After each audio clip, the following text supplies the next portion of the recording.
Welcome to prime time debate ని చక్రి. వాళ్ళంతా ఒకే గూటి పక్షులు, అందరూ పవర్ఫుల్ లీడర్లే.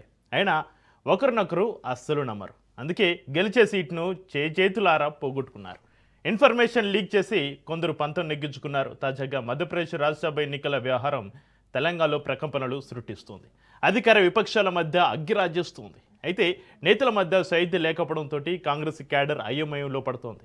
కట్టప్పను గుర్తించే పనిలో ఏఐసీసీ పెద్దలు మునిగిపోయారు. అలాగే వర్గపరకు చెక్ పెట్టలేక గాంధీభవన్ లీడర్లు తలలు పట్టుకుంటున్నారు. హస్తవ్యస్తంపైన ఇవాళ స్పెషల్ డిబేట్.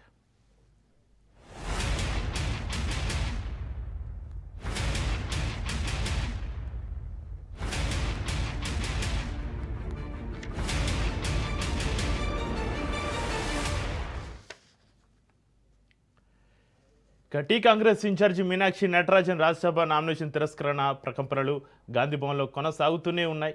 తెలంగాణ నుంచే తమకు మీనాక్షి నటరాజన్కు చెందిన నోటీసు వివరాలు అంతే బీజేపీ నేతలు చేస్తున్న కామెంట్స్ తీవ్ర చర్చకు దారితీశాయి. సులభంగా గెలవగలిగిన రాజ్యసభ సీటును కోల్పోయింది కాంగ్రెస్. దీంతో మీనాక్షి ఎపిసోడ్ పైన హైకమాండ్ సీరియస్గా దృష్టి సారించింది.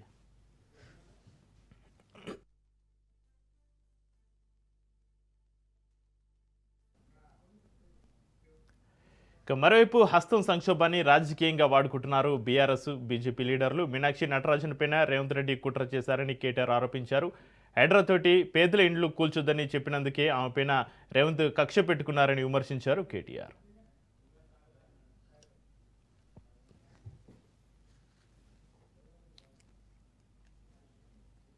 ఎంత దుర్మార్గుడు అంటే సొంత పార్టీలోనే వెన్నుపోటు ఓడిచిండు. ఆమె ఒక ఆమె ఉండే పాపం పెద్ద మనిషి మీనాక్షి నటరాజన్ అని, కొద్దిగా నిజాయితీ గల మనిషి, రాహుల్ గాంధీ నమ్మిన బంటు. ఆమెను వీడు లంగున్నాడు, వీడు జర చూడు అని చెప్పి పంపించిండు రాహుల్ గాంధీ.